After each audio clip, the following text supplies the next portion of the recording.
오늘은 2016년 마감하는 마지막 날입니다.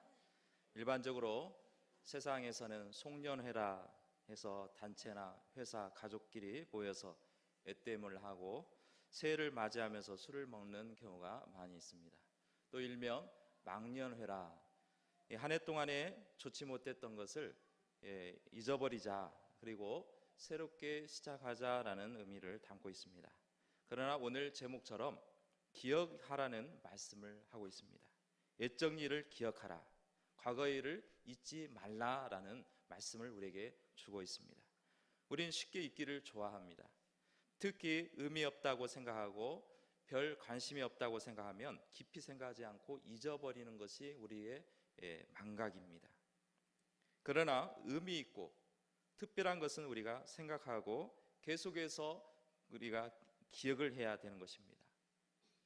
특히 우리가 과거에 하나님의 은혜를 받은 것을 우리가 쉽게 잊어버려서는 안 된다는 것입니다.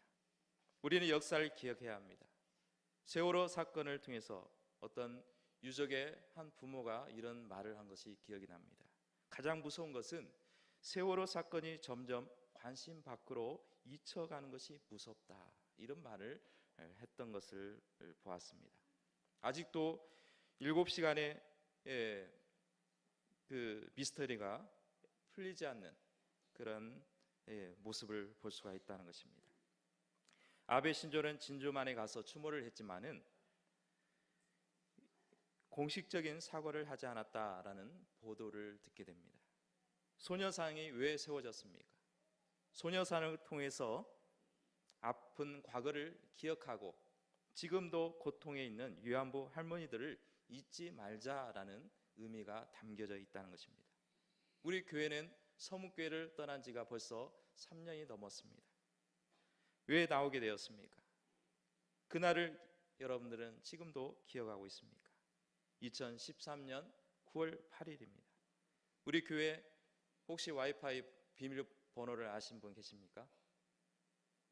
아마 잊지 않을 것입니다. 2013-0908. 혹시 와이파이를 쓰시는 분은 그 번호를 기억하시면 비번을 쓸 수가 있을 것입니다. 누가 미워서 나왔습니까? 목사님을 따라왔습니까? 왜 그날에 나와야만 하는가에 대한 이유를 우리는 분명히 알아야 된다는 것입니다. 한마디로 우리는 불법에 대한 항거입니다. 이겼느냐 졌느냐, 그것을 따지는 것이 아니라 잘못을 잘못했다라고 말하는 것이, 그것이 바로 불법에 대한 항거라는 것입니다. 2016년을 마감하면서 우리가 기억해야 할 것이 무엇이며 회개할 것이, 돌이킬 것이 무엇이며 무엇을 감사해야 될 것인가를 생각하는 그러한 귀한 시간이 되기를 축복합니다. 이사야 선지자를 통하여 우상을 섬기고 바벨론 신들을 의지하는 이스라엘 백성을 향해서 하나님의 역사를 기억하고 회복의 메시지를 주고 있습니다. 8절에 보면 너희 패역한 자들아 라는 말씀부터 시작을 하고 있습니다. 패역하다는 것은 무엇입니까? 완악하다, 들으려 하지 않는다라는 것입니다. 겸손하게 자기 부족을 깨닫고 돌이키면서 살아야 되는데 그렇지 못한 백성들을 향하여 외치고 있다는 것입니다. 우리는 하나님의 거룩한 영의 지배를 받아서 성령께서 우리의 선한 생활을 할 수 있도록 또한 언제든지 돌이킬 수 있는 그런 마음의 자세를 가져야 된다는 것입니다. 먼저 해야 할 것은 옛적 일을 기억하라라는 것입니다. 무엇을 기억합니까? 나는 하나님이라 나 외에 다른 이가 없느니라. 나는 하나님이라 나 같은 이가 다른 이가 없다라는 것을 기억하라라는 것입니다.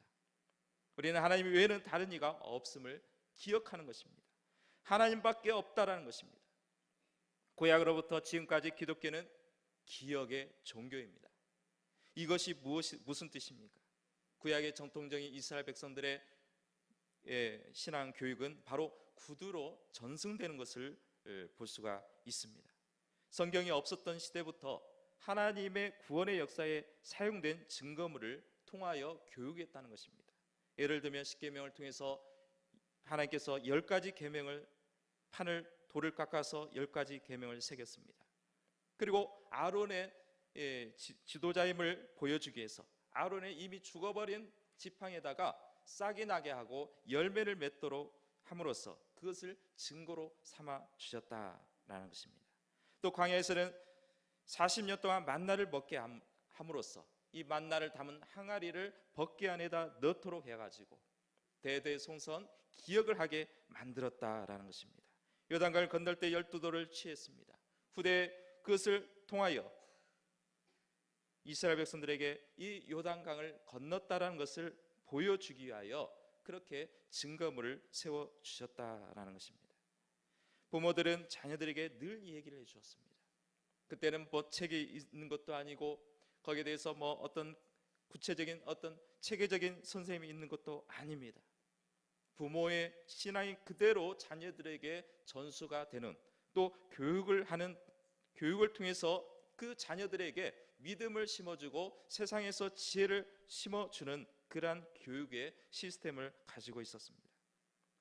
이 이야기는 옛날 호랑이 담배 피던 이야기가 아닙니다. 살아 역사하시고 지금도 역사하시는 하나님의 구원의 일들을 들려주면서 가르쳐 왔다는 것입니다. 우리는 무엇을 기억해야 됩니까? 애굽에서 종되었던 일을 기억하라.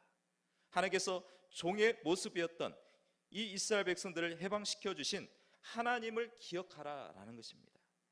400년 동안 애굽에서 얼마나 지긋지긋한 종살이를 했습니까? 너무나 고통스러웠습니다. 아브라함, 이사, 야곱에게 이어지는 그 축복을 누리면서 살아야 할 이스라엘 백성들이 400년 동안 고통을 받았습니다. 바로의 왕 앞에서 너무나 억압을 받고 살아왔습니다. 비참한 삶을 살아왔다는 것입니다. 그런데 하나님께서 모세를 통하여 이스라엘 백성들을 건져 주시고 약속의 땅 가나안 땅에 들어가서 자유롭게 살게 해 주셨던 것입니다. 그러면 우리는 이 말씀을 통해서 우리에게 어떻게 적용됩니까? 우리는 하나님을 알지 못했을 때는 사탄의 종이었습니다. 마귀의 종이었고 귀신들의 그러한 조종에 의해서 살아올 수밖에 없었습니다. 결국에는 멸망을 통해서 죽어야 마땅한 그러한 죄인이었습니다. 그런데 하나님께서 우리를 긍휼히 여겨주시고 우리를 불쌍히 여겨주셔서 우리를 생명을 주시고 구원해 주신 줄로 믿습니다. 이제는 사탄의 종이 아니라 의의 종, 하나님의 종, 하나님의 백성이 되었다는 그런 사실을 우리는 잊어먹지 말자는 것입니다. 우리는 이렇게 생각합니다. 왜 세상에 즐기지 못하고 우리가 일찍이 예수님을 믿어서 교회를 나오게 해서 왜 교회 모이게 하고 하나님의 눈치를 봐야 되고 우리가 여기에 자기의 생활을 제약을 받아야 되는가? 그렇게 생각하는 것이 아니라 이전에는 하나님을 몰랐는데 몰랐을 때는 하나님을 의지하지 않고 세상의 풍속에 따라서 세상의 풍습에 따라서 돈을 쫓아 살아갔는데 이제는 악한 마귀를 따르지 아니하고 하나님을 따를 수 있으니 너무 기쁩니다. 이런 생각으로 우리의 생각을 바꿔야 되는 줄로 믿습니다. 또한 하나님의 강한 팔과 손을 기억하라는 것입니다. 이스라엘 백성들의 홍해를 가로막았습니다. 이스라엘 백성들은 광야에서 배고픔과 목마름의 수많은 위협 속에 있었습니다. 요단강이 가로막았습니다. 외적의 침입이 있었습니다. 기근이 있었고 전염병이 있었습니다. 어떤 경우에도 하나님이 그런 가운데서 이스라엘 백성들을 건져주시고 살려주시고 기적과 이사를 베풀어 주심으로 말미암아 그 유경에서 건져주셨다라는 것입니다. 혹시 여러분은 굶주리지 않고 건강하게 지금까지 살게 된 것, 별탈 없이 살아온 것이 혹여나 내 자신의 능력이라고 생각하고 있습니까? 이제는 생각을 바꾸십시오. 이 모든 것이 하나님의 섭리요 하나님의 보호하심과 하나님의 강한 팔과 강한 손으로 인도해 주심을 기억하시기를 주의 이름으로 축복합니다. 오히려 나의 자신의 연약함을 알아야 됩니다. 부족함을 인정하는 사람은 하나님을 의지할 수가 있기 때문입니다. 하나님의 도우심을 구할 수가 있는 것입니다. 그러나 내가 힘이 있다고 생각하고 능력이 있다고 생각하면 내가 할 수 있다고 생각하게 된다면 우리는 하나님의 능력을 체험할 수가 없을 것입니다. 또한 하나님께서 구원해 주신 은혜를 기억하라 라고 말씀합니다. 미신과 하나님과의 큰 차이가 무엇입니까? 바로 미신도 기적이 일어납니다. 힘이 있습니다. 재물을 줄 수 있습니다. 권력을 줄 수 있습니다. 건강도 줄 수 있습니다. 그러나 구원을 줄 수 없다는 것입니다. 우리 옛말에 이런 말이 있습니다. 지성이면 감천이다. 정성껏 하늘을 향해서 소원을 빌면은 감동해서 소원을 들어준다, 이런 말을 하게 되는 것입니다. 그러나 우리는 소원을 들어주는 것에 목적을 두는 것이 아니라 우리 영혼과 육체가 구원받는 것이 가장 중요하다는 것이 오늘 말씀을 통해서 우리에게 들려주고 있는 것입니다. 우리 영혼만 구원받는 게 아니라 우리 육체까지도 구원의 영광을 받을 수가 있습니다. 요한 3서에서는 이렇게 말씀합니다. 영혼이 잘된 것과 같이 내가 범사에 잘되고 강건하기를 원하노라 라는 말씀을 할 수가 있습니다. 들을 수가 있습니다. 우리는 하나님께 함께 하신다면 두려울 것이 없습니다. 하나님을 떠난다면 이제는 우리는 고립될 수밖에 없고 외로운 존재가 될 수밖에 없는 것입니다. 우리를 구원해 주신 하나님을 기억하시기를 주의 이름으로 축복합니다. 그러기에 우리는 회개가 필요합니다. 내 마음대로 살았습니다. 내 뜻대로 살았습니다. 내 의지대로 살았습니다. 그러니 이제는 내가 하나님을 의지하겠습니다. 하나님을 더 붙들겠습니다. 하나님을 더 바라보고 하나님의 은혜를 기억하겠습니다. 이런 마음이 우리 안에 넘쳐나야 될 줄로 믿습니다. 무엇보다도 구원해 주셨고 지금까지 온전한 믿음과 소망을 성취해 가시는 하나님을 기억하지 못함을 우리는 용서를 빌어야 되고 하나님을 더 의지하겠다는 다짐하는 것이 바로 회개라 할 수가 있는 것입니다. 우리는 큰 죄를 범해서 잘못을 저질러서 그것을 용서하는 것도 회개지만 내가 하나님을 의지하지 않았습니다. 하나님을 바라보지 않았습니다. 그러므로 이제는 내가 하나님께 더욱 의지하고 새해는 더 하나님을 붙들며 하나님의 은혜를 기억하며 살아가겠습니다. 이것이 바로 회개인 줄로 믿습니다. 마지막으로 감사합니다. 13절 말씀에 내가 나의 영광인 이스라엘을 위하여 구원을 시온에 베풀리라. 강권적인 하나님의 구원의 역사를 말씀을 하고 있습니다. 시온의 축복을 선포하고 있다는 것입니다. 시온의 축복은 바로 이스라엘 백성들에게는 환상이었습니다.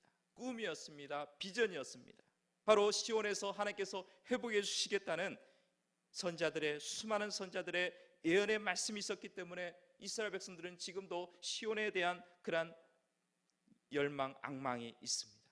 오늘 이 말씀은 바로 시온의 축복은 우리에게 주어지고 있다는 것입니다. 예루살렘을 통해서 그의 찬양을 선포할 것이요 시온에서 그의 이름을 선포할 것이라는 말씀을 하고 있다는 것입니다. 포로된 땅에서 건져주시는 시온의 회복을 찬양하고 있습니다. 궁극적인 구원의 영광을 나타내리라는 하나님의 확신을 심어주고 있습니다. 여러분은 교회를 어떻게 생각합니까? 적어도 교회는 불완전한 곳이라고 생각합니다.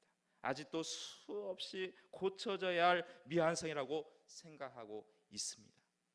지상 천국이라는 것은 참 좋은 교회라고 생각하는 거 있다면 그것은 착각입니다. 지상에서는 이상적인 교회는 존재할 수가 없습니다. 단지 천국을 바라보면서 온전한 교회를 위하여 감사하며 기도하며 섬기는 것이 우리에게 주어진 사명인 줄로 믿습니다. 요한계시록 21장 4절의 말씀에 모든 눈물을 그 눈에서 씻어 주시니 다시는 사망이 없고 애통하는 것이나 고가는 것이나 아픈 것이 다시 있지 아니하리니 처음 것들이 다 지나갔습니다. 천국은 눈물이 없습니다. 사망이 없습니다. 애통이 없습니다. 질병이 없습니다. 영원히 기뻐하면서 사는 곳이 바로 천국인 줄로 믿습니다. 오늘 우리 교회는 바로 이 천국을 소망하며 또 이 교회를 우리 예수비전 교회를 통하여 하나님께서 이 천국의 비전을 심어주시고 또한 온전한 교회를 위하여 우리가 감사하며 기뻐하고 또한 서로 협력하며 아름다운 그리스도의 공동체가 되시기를 축복합니다. 한 해가 기울어져 가고 있습니다. 한 해를 마감하면서 하나님이 베풀어 주신 구원의 역사, 지금도 역사하시는 하나님의 손길과 구원의 백성 삼아주심을 기억해야 되는 것입니다. 그리고 우리는 또한 그 기억을 통하여 다시금 잊어버린 것을, 하나님의 은혜를 잊어버린 것을 다시 한번 기억하고 다시 한번 새롭게 변화를 받고 또한 하나님 앞에 천국에 이루실 하나님을 바라보며 감사함으로 새해를 맞이하는 우리 저와 여러분들 되시기를 주의 이름으로 축복합니다. 기도하겠습니다. 걸어가신 하나님 아버지 감사드립니다. 오늘 우리는 하나님의 은혜와 구원의 역사를 기억하게 하여 주옵소서. 주님 앞에 돌아오게 하여 주옵소서. 날마다 감사하는 삶을 살게 하여